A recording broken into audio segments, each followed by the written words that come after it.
اهدنا الصراط المستقيم। হযরত আমর ইবনুল আস রাদিয়াল্লাহু আনহু ছিলেন অত্যন্ত অভিজাত পরিবারের। তিনি ছিলেন বীর এবং অসম সাহসী যোদ্ধা। রাজনীতিতেও তার বিচক্ষণতা সকলের দৃষ্টি আকর্ষণ করেছিল।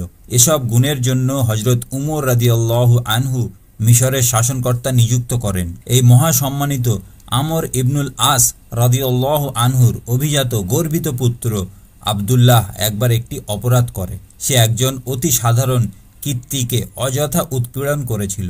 সে সময় কীর্তিকদের সকলে বেশ ঘৃণার চোখে দেখতেন। তারা ছিল কৃতদাসের শামিল। সুতরাং একজন কীর্তিকে যদি একজন প্রবল প্রতিসম্পন্ন শাসনকর্তার পুত্র দুঘা মেরেই থাকে, সেটা আর এমন কি বড় অপরাধ?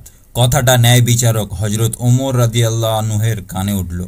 তিনি তো চিরকাল হযরত মুহাম্মদ সাল্লাল্লাহু আলাইহি সাল্লামের মহান আদর্শকে অনুসরণ করে মানুষের মধ্যে থেকে এই ঘৃণা উঁচু নিচু পার্থক্য দূর করতেই চেয়েছেন।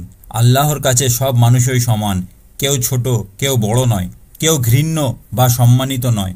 এসব নির্ভর করে মানুষের সত্য নিষ্ঠার উপর।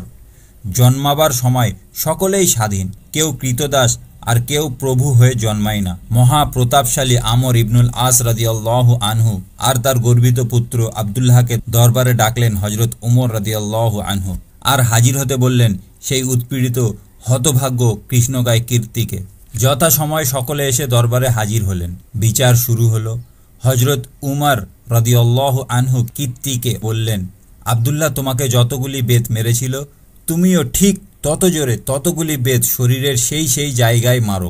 হাজার হাজার মানুষের সামনে অবহেলিত আর কৃষ্ণকায় কীর্তির হাতে নতমস্তকে বেত গ্রহণ করল আবদুল্লাহ। অভিজাত বংশের ছেলে বলে রেহাই পেল না সে। রেহাই দিলেন না হযরত উমর রাদিয়াল্লাহু আনহু। আমর ইবনুল আস রাদিয়াল্লাহু আনহু তার পুত্রকে সম্বোধন করে বললেন, আর কতকাল তোমরা মানুষকে কৃতদাস করে রাখবে? অথচ প্রত্যেক জননী সন্তানদের স্বাধীন রূপেই প্রসব করে। অবহেলিত মানুষের অধিকার প্রতিষ্ঠায় হযরত উমর রাদিয়াল্লাহু আনহুয়ের অবদান পৃথিবীর মানুষ চিরকাল স্মরণ করবে। ভিডিওটি যদি আপনার হৃদয়ে স্পর্শ করে তাহলে অবশ্যই লাইক দিয়ে উৎসাহিত করবেন। আপনার একটি শেয়ার হতে পারে কারো হেদায়েতের ওসিলা, তাই শেয়ার অবশ্যই করবেন। আর আপনি যদি আমাদের চ্যানেলের নতুন হয়ে থাকেন তাহলে আমাদের চ্যানেলটি সাবস্ক্রাইবের অনুরোধ রইল। এতে আপনি আমাদের চ্যানেলের সমস্ত উপস্থাপনাগুলো সবার আগে দেখতে পাবেন। আর আজকের ভিডিওটি কেমন, কমেন্টে আপনার মতামত জানাতে ভুলবেন না। আসসালামু আলাইকুম ওয়া রাহমাতুল্লাহি ওয়া বারাকাতুহু।